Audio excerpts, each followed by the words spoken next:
Vieratron, what is up? You are first indeed. How are you, young lady? Festo, what is up? The Canadian Grizzly Bear Support Gaming, what is up? So, you know what I got to do. Let me go through the propers. Yo, you know what to do. This is Lincoln Clay, the Godfather of Gaming, the Ageless Wonder. Go ahead and hit that like button, hit the bell icon. The rest will take care of itself. If you are a new subscriber to the channel, welcome aboard. Yep, bad gate is what they're calling it. This isn't going to be a very long podcast, but I'm doing laundry right now, so in about 15 or 20 minutes, I got to go through the clothes in the dryer. So when that happens, I'll be AFK for about 4 or 5 minutes. But so I took that power nap, woke up. And I got alerts from Jemiah Dixon. What's up? I said I got alerts from Jemiah Dixon. So I get alerts from Young and the quartering that Bethesda is going to replace the duffel bags. Now I haven't watched Young video yet, but I did watch the quartering. I'm really liking his material. He's got about 250,000 subscribers. And in fact, I'm thinking I like his channel more than Young. And I recently subbed to the channel. I watched about 4 or 5 of his videos. I think his channel's pretty good.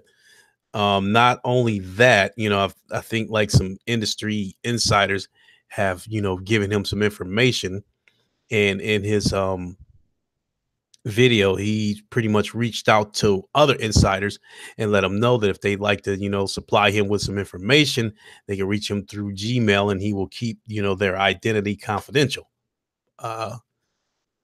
Uncompetitive, what is up?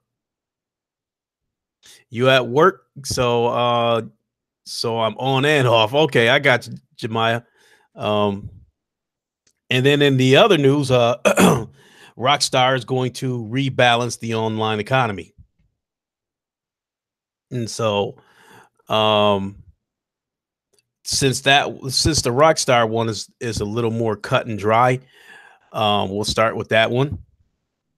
I guess Rockstar issued a statement saying that they're going to send out some updates to address some bugs and to rebalance the Red Dead 2 online economy. Kind of paraphrasing them there, they said that they know that the online economy has drawn ire from the community, so they're going to rebalance it. So playing Red Dead 2 online is rewarding and fun. Lay, what's up? So I will give Rockstar a little bit of credit because they could have taken the route where they could have felt like they didn't need to address it because the game has already sold 17 million copies, I believe. And so, and they're going to shark card all those 17 million people to death, so they could have easily, however you want to call it, rebalance it. I get what you mean. It was fucked up. So, but you get where I'm coming from. But I use the word rebalance because that is the word that the quartering used. So, so this information comes courtesy of him. So, uncompetitive. Apparently, you can shotgun someone across the map in Red Dead 2 online. Wow. Jamal Adams, what is up? So, like I said, I tip my hat off to Rockstar a little bit because they could have ignored it. They could have faced a little bit of backlash from it. But as soon as those microtransactions would have rolled out, them shark cards and shit like that, a lot of these people that would have been bitching and complaining would have forgot all about it and started buying them shark cards so they could hurry up and start getting some guns and shit. So I don't I don't know if I trust Rockstar to balance this economy to the point where um everybody's happy. I don't know, but at least they said they're going to address it, so I'll give them a little bit of credit for that. But so I guess with that being said, I'll hang on a little bit before I decide what to do with my copy of Red Dead Redemption 2. But I'll probably end up getting to it as far as the online part of it. I'll probably end up getting to it more sooner than later because um the grand operations on Battlefield 5 is starting to feel a little bit repetitive.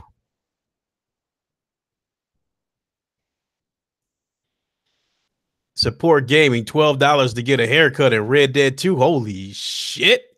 That sound like some NBA 2K shit. And you getting 15 cents whenever you loot somebody, but it costs $12 for a haircut. That sounds like some NBA 2K shit. Because God knows that shit is fucked up. So, Cyber Dragon, what is up? So I really don't, there's not really much to say about Rockstar, to balance this economy. Now it's just a wait and see approach to see what happens. But again, at least they listen to people. So, so that's that. Now let's go on to the other news.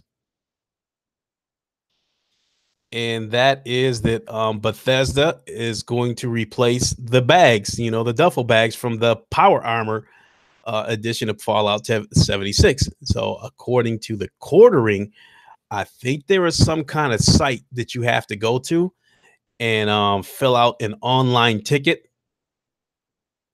And I think you have to do it by I don't know. I don't know what I can't remember what he said the deadline was. But in any case, the bag will be sent to you as soon as it is ready. Hold on a second, people.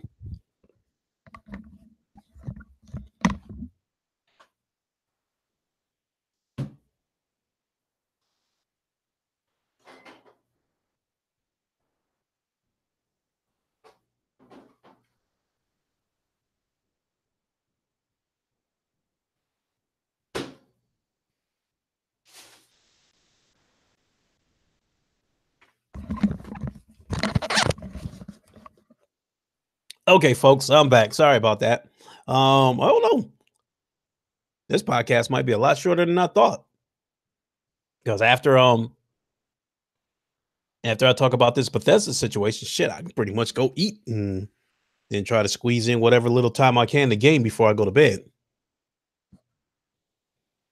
So the situation, so as I said, the situation with Bethesda, they're gonna replace these bags. So um basically the only thing I got really left to say about that is um you said this will help stave off a lawsuit for false advertising. Exactly. Um Truth be told, I'm kind of surprised that they're going to go ahead and replace these bags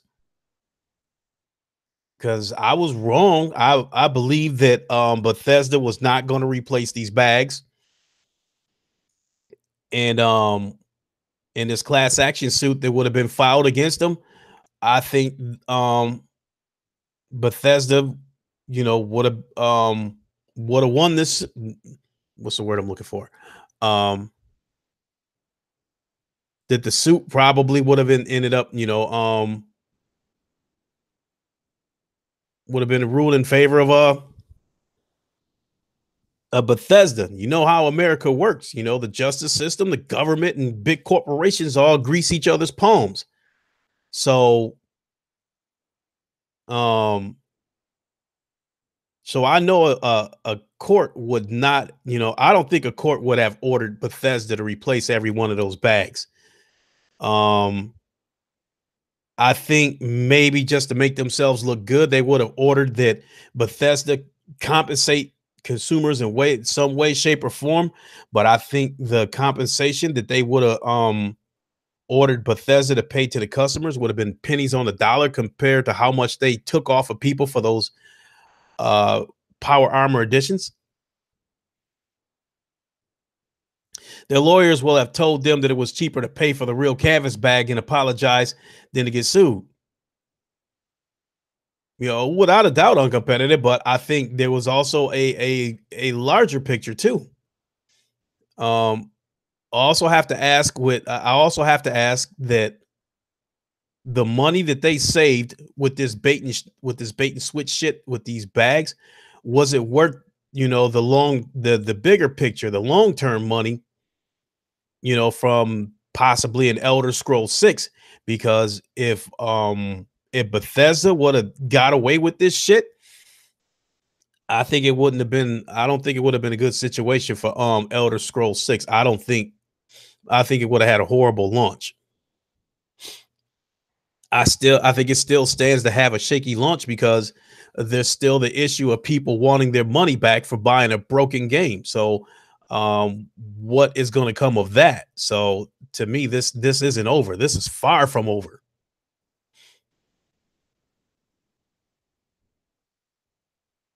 Cyber Dragon, they might have talked to their lawyers. The lawyers said replace the bags to prepare for a video game onslaught. If they don't, if they don't replace the bags, just like keep up this attitude that we know about it, we're not going to do anything about it, or here's 500 atoms, $5 for the $200 you replace. Their next project would have flopped. And I think that them replacing the bags is just as much about um protecting the launch of Elder Scrolls 6 as it is about a possible lawsuit they could have faced. So, but at the end of the day, was all this shit worth it? Because even if they make shit right with this duffel bag stuff, again, there's still the issue of will people get their money back for buying a broken game? And now their reputation is fucked up. Now you can throw them up there. You can throw them up there with the likes of Activision.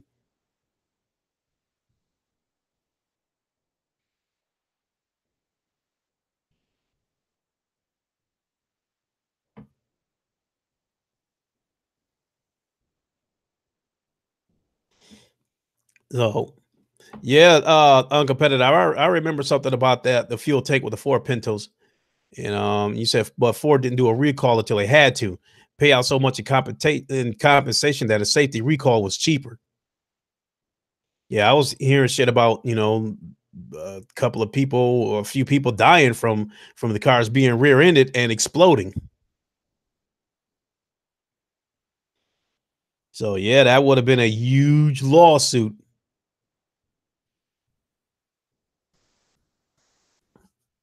So yeah, compensating people was the lesser of the two evils. But um, you know, I was a kid, during that Ford Pinto situation, but this situation with Bethesda, it was clear this shit could have been avoided.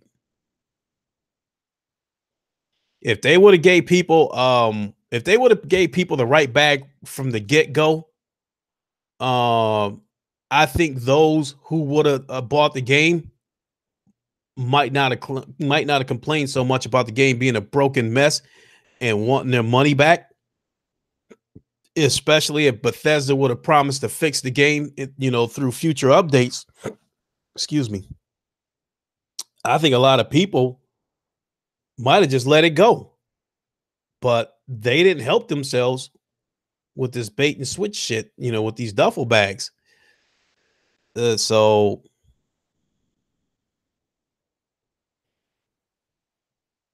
I think this is still going to hurt them for the next project. I think it's still going to hurt them. I think people are going to be apprehensive about buying the game from them, given how this shit turned out, how broke Fallout 76 was a broken mess. And since Bethesda said they plan to use this engine on the Elder Scrolls 6, which sounds like another broken game waiting to happen.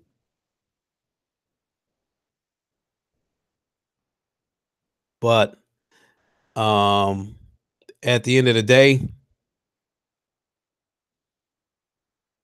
like I said, us as a consumer, we are the bigger entity.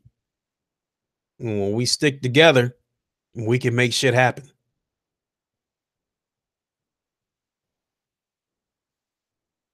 Fallout, you said Fallout 6 has nice lighting. Too bad it comes out of the ground. God damn.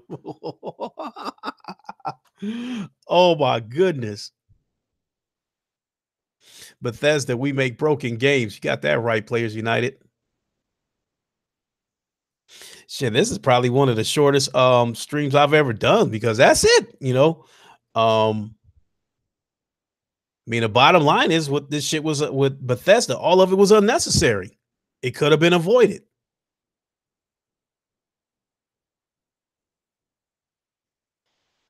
Them sending people the cheap ass bags and the fucked up, response they gave people,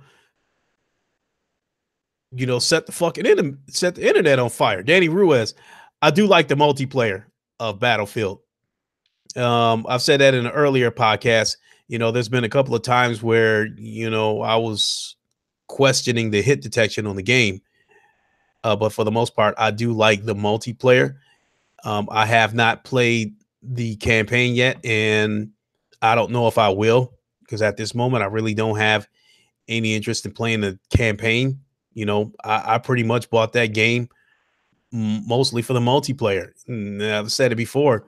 I caught the game on sale for $30, and being that I'm, mostly interested in the multiplayer, satisfied with paying 30 bucks for the game. So I can't give you any thoughts on the campaign because I haven't played it, but I do like the multiplayer. So if you if the multiplayer is what you're interested in, it's still the same for the most part, as aside from some tweaks and stuff like that. But I've always liked it. And the Battlefield multiplayer is one of those things where I don't want them going too far away from the core of the game. So, add a little, you can add a few things, whatever the case may be, but I don't want them to, steer too far away from the core of the game. So, with that being said, um, is it better than Mass Effect? I probably say like I played Mass Effect for about 45 minutes because the story just like something like that story was just like I don't get it. I don't know if I missed something or if they screwed that story up. You're basically in suspended animation. You've been in suspended animation for what I think like 600 years or something like that, and you're on course to go to a planet, uh, basically to start populating that planet, and it's supposed to be uninhibited. So, but you get there and there's somebody already at that planet that's been there for God knows how long, and he seems to know about you. In terms of in terms of you being part of a group of people that's been in a 600 year trip. So I did start with Mass Effect 1. I did like that one. I got as far, but again, that's another one of those games that I didn't finish. I got as far as when we were supposed to go pick somebody up from a prison that we needed. And the warden of that prison double crossed us. He was trying to hold us hostage so he can try to extort some money, from the people that sent us, to that prison to pick up the prisoner. So it was a game I never finished. And also keep in mind, Jemiah Dixon, that Mass Effect was another one of those games that I burned. That I when I was burning my own games. Mass Effect was another one of those games that I was burning on my own. Whichever one it was, Vier. Um, but I burned it, and it was one of those things where back then when I was burning my own games, I'd burn them, I pop them into the 360 long enough to make sure it works, and then I would throw it into the pile.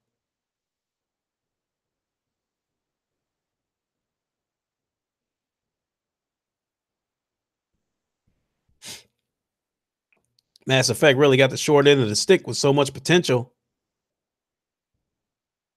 Shame on me, Jemiah. Shit, no. Shame on Microsoft for being in such a hurry to get the jump on the PlayStation that they did not cover the bases um, from front to back with the console.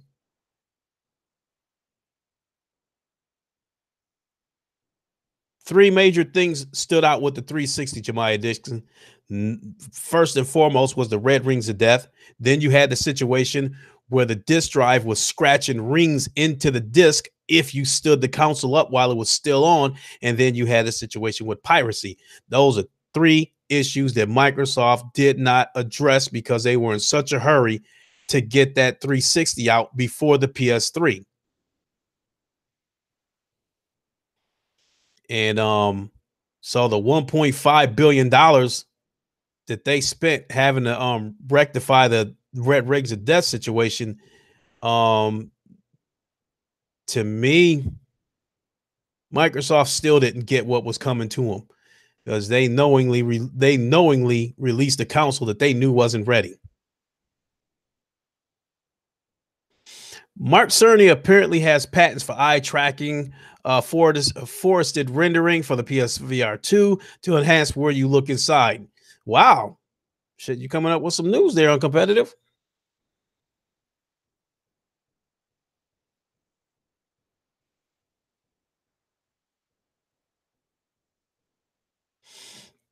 This could take it from the Nintendo 64 quality PSVR to project second generation headset at 60 quality to make Drive Club VR on the PSVR 2 look like Drive Club on the PSVR, which would be great because um, I think Drive Club on the PSVR, it's a fun game, but being honest, the very far background of that game is a little bit blurry. So a lot of times it's hard to see corners coming up until you actually get there. So in my case, one of the reasons why I'm able to run those tracks as good as I do is because I've ran those tracks enough times that I pretty much remember them, and I pretty much keep my eye on a little mini map that's in the corner of the screen, so I know when something's about to come up. I mean, not the mini map, but on the game when you're inside the car, you have a GPS system where you can switch it, to the map. So I follow the GPS inside the car, and so I know what type of turns are coming up. So I'm ready for them. So,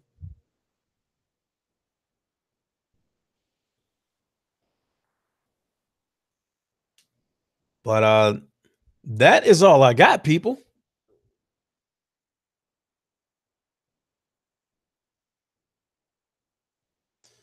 Um,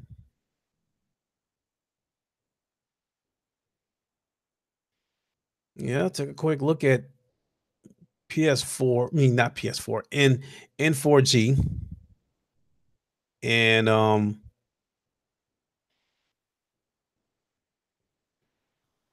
I don't really see anything else worth talking about.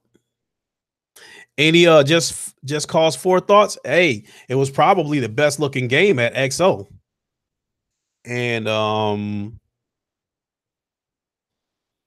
the game looks interesting, but I have to be honest that the way I am, it would probably end up being another backlog game if I was to buy it. It'd be another game that I would buy, probably fuck with it for about a half an hour, and then it'll go into the backlog closet.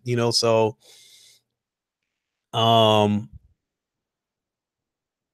so yeah, good looking game, but just don't know if I'll buy it. Tell you the truth. There's some rumors about Death Stranding's release. That'll be cool. I mean, but as crazy as that sounds, out of the games that Sony has planned for 2019, Death Stranding is at the bottom of my list out of those four games.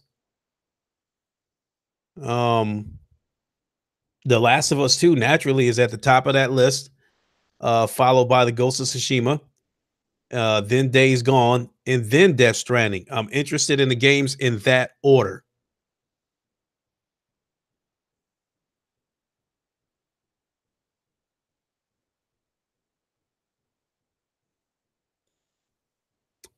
People think Insomniac will let Microsoft buy them. Mm. Now, El Matador, truth be told, if Microsoft were to pick up Insomniac, that would probably be the biggest move that they made. Even if I don't know if that's supposed to be a joke or if that's supposed to be rumors that are actually going around. But if Microsoft were to pick up Insomniac, that would probably be the best move they made since trying to pick up all these trying to pick up all these studios. I think picking up Insomniac would be huge, but at the same time, given how that situation went with Sunset Overdrive, is Insomniac sure they want to be picked up by Microsoft, especially if they still have a good relationship with Sony?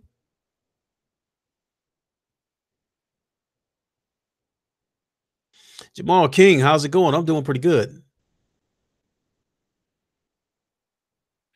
Mod Razi, when they was talking about buying Valve, that was like they was also talking about buying EA as well. That rumor came out. I think they said that because I think that was something that they were just feeding the Xbox. Because remember, the Xbox just threatened to walk off. They threatened to walk off on Microsoft if they didn't get some kind of roadmap to the future. And so they went off and made those rinky-dink announcements. And I think when rumors were floating about them buying EA and Valve, and then some kind of partnership with Sega that led that people were speculating that Microsoft was going to buy Sega. None of that shit, in my opinion, was going to happen. It was just something to feed the fan base. So they, because I've said it over and over again. It doesn't take much to satisfy the Xbox. You just got to tell them that the food is in the oven, and that's good enough for them.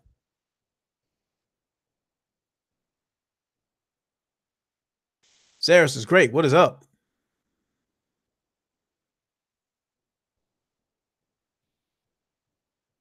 Yeah, Patient Fire. I agree. It's probably going to be another double A buy. The question is will it be another studio that was on the verge of bankruptcy? Will it be another studio that hasn't had a hit game in God knows how long? Will it be another studio that's in a vulnerable position and and Microsoft comes in and strong arm them?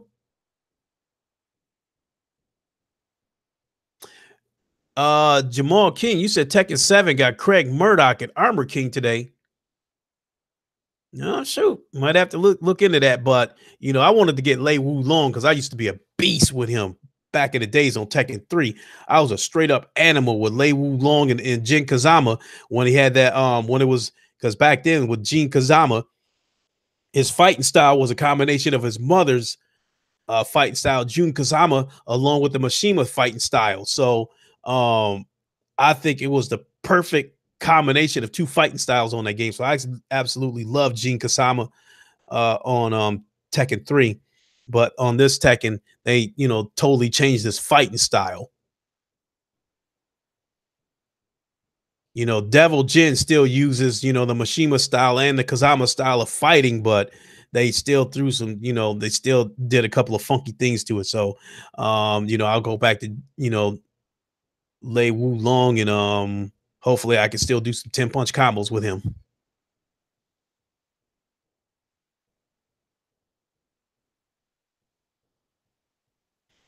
Sumo Digital is what the rumor says. They haven't worked with Sony in a while, and the rumors are they're close to Microsoft. Okay.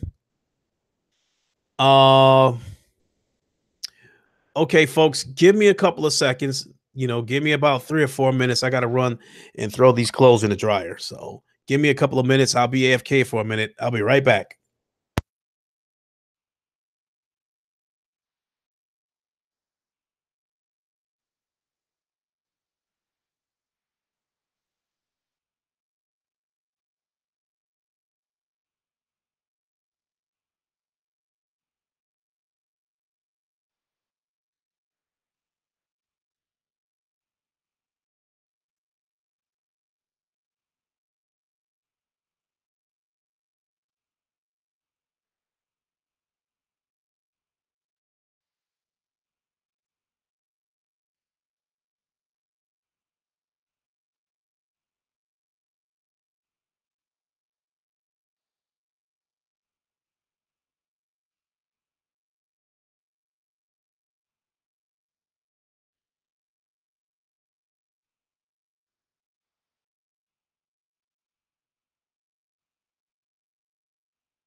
Okay, everyone, I am back. Thank you very much for your patience.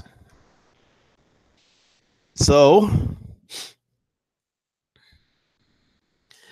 um, I really don't have anything left, left to talk about.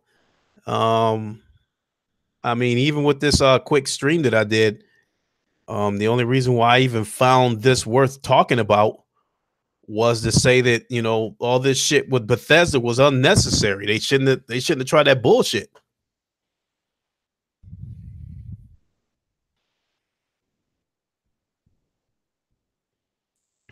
Impatient Fire, you make a good point. Why would Insomniac leave the uber successful Spider-Man to go work on a risky project like the sequel to the flopped Sunset Overdrive? Um, I think the biggest risk of going over to Microsoft is that they will be on a budget, and Microsoft will probably try to control what kind of game they put out. Microsoft will probably be demand that it be some service-based game, this multiplayer that they can monetize the game for years to come. So, could, I'm not going to say that they would put out some cheap AA bullshit. Maybe they'll get a budget that's between AA and AAA, but I think Microsoft would definitely, you know, they would definitely have a ceiling in terms of a budget. I don't think they'd have an unlimited budget as Microsoft, as it's been worded. Fatal Sharad, the thing with Xbox gamers is a lot of them don't want to play on PC. So for the market, that they would rather play on console, they have a system for that crowd.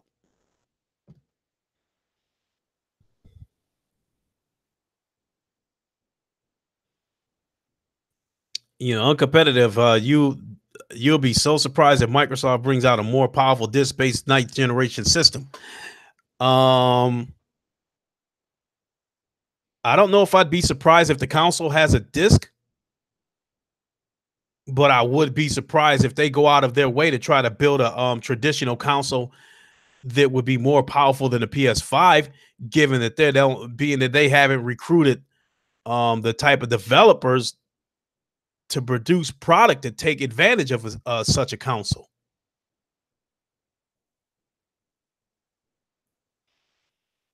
I mean, you go off and build another premium console that's supposed to have power, more power than the PS5, and you recruiting all these AA bootleg developers, and you're not gonna. And I don't believe Microsoft is gonna give them a AAA type of budget to put out the kind of games that would take advantage of a much more powerful system. I just don't see any reason why Microsoft is going to spend that kind of money to build another console that's going to flop. Because in my opinion, I think the Xbox One X is a flop.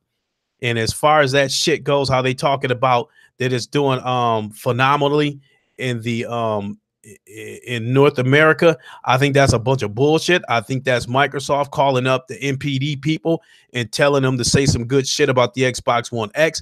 Because if the Xbox One X was doing so phenomenal, why won't they release the numbers?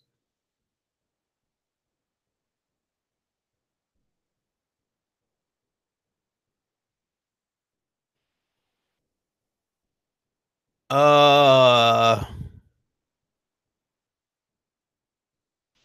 Impatient Fire, the traditional console of Scarlet, I don't think it's going to sell very well. I don't know if I want to use the word flop, but I don't think it's going to sell very well.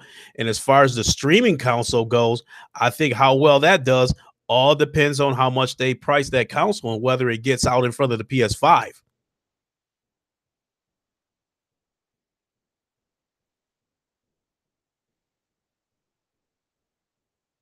The flop box too. And Sam, you say, like you said on Zaire's podcast, with all these acquired studios, they better not be making shitty ass service based games next year. You know that's what they're going to do, Samuel. That's why they rounded up all these developers. In my opinion, I put it harshly, but they rounded up all these bootleg developers that put out bootleg games to go out on Game Pass, and they said it themselves that they weren't necessarily looking for the AAA developers, that they were looking for those mid-tier developers um, in between double and AAA, um, and developers that could put out games in a 2-3 year cadence. He said Microsoft don't have the studios or talent to put up competition for Nintendo and Sony. All these shitty AA studios can't hold a candle to one in the Sony's AAA studios. Exactly.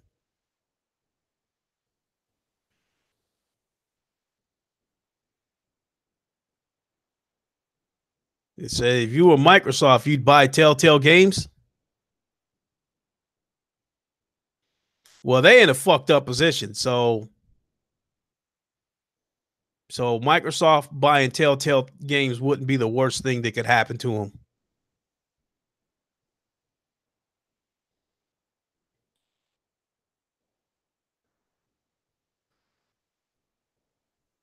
I think, so for somebody like Insomniac, that's a big risk for them to fuck with Microsoft.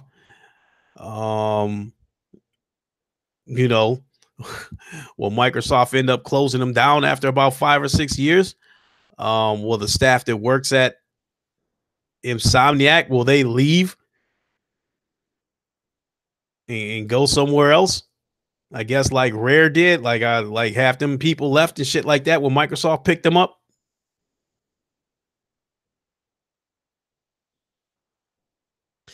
Oh, you know what? What's the date today? Oh, you know what? Give me a second, folks. I'm about to turn on my PS4. I don't know if it's going to unlock at midnight, but there is a PSVR game called Rush where you're wearing one of those wing suits those flying squirrel looking suits. And it is an online multiplayer game where you race it against other people. Looks interesting. It's Lincoln Clay Day. Go out and make every day Lincoln Clay Day. Read my lips. No new taxes. No new taxes. No new taxes. One George Herbert W. Bush. Damn it, I thought he was a fucked up president.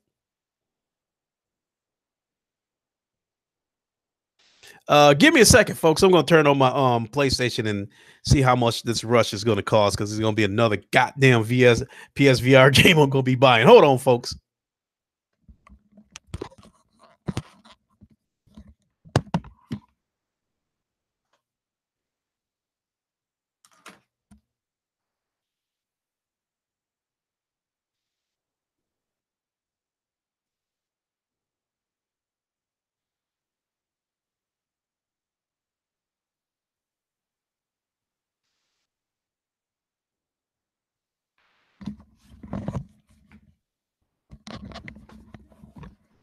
All right, folks, I'm back. I did buy a game on a PSVR called Eagle Flight. It's a game made by Ubisoft, and the crazy part about it, I think this game is cross-play. You said December 3rd? Okay, I thought this game was December 4th.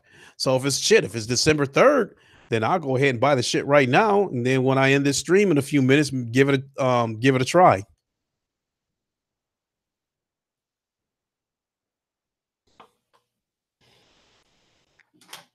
Oh, let me put my glasses back on because I can't see this chat worth a fuck without them.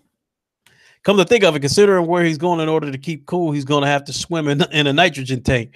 That must be another conversation you having with somebody else. Fatal. So let's go to the PlayStation Store. Oh damn, that's right. I gotta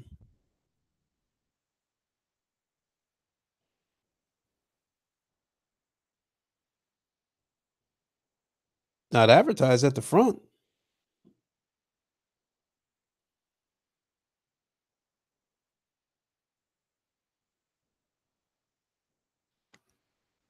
Gungrave, am I seeing that shit that said $39.99? The game called Affected.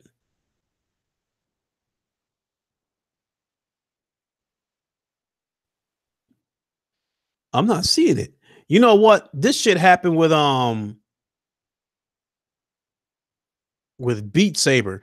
The day that it was supposed to release, it wasn't there at midnight, and it didn't show up until the PlayStation. I didn't see it at the PlayStation Store until the next day after I got out of work.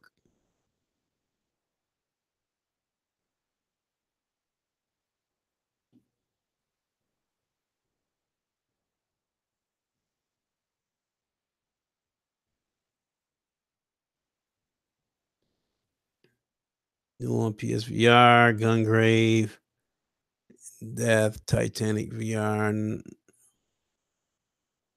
No, it's not at the PlayStation, so I guess I won't be buying it. Ain't that some fucked up shit?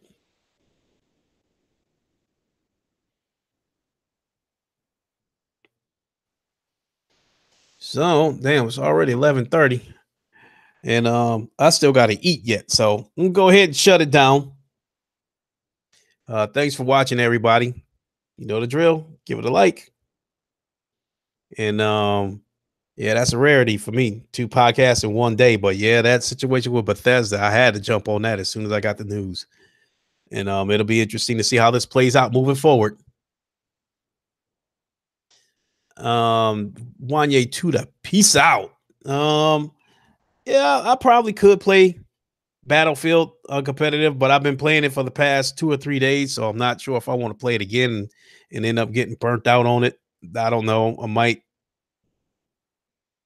take a look in the closet and see if there's a game that I haven't played. I don't know. I guess we'll see. We'll see how I feel. But in any case, thanks for checking it out, everybody. I really appreciate it. Um, that's gonna do it for me. Let me go ahead and eat real quick. Bad to the bone. What is up with you? And I want to thank everybody for tuning in. Give it a like, and thanks for coming to Wakanda. And I will holler at y'all later.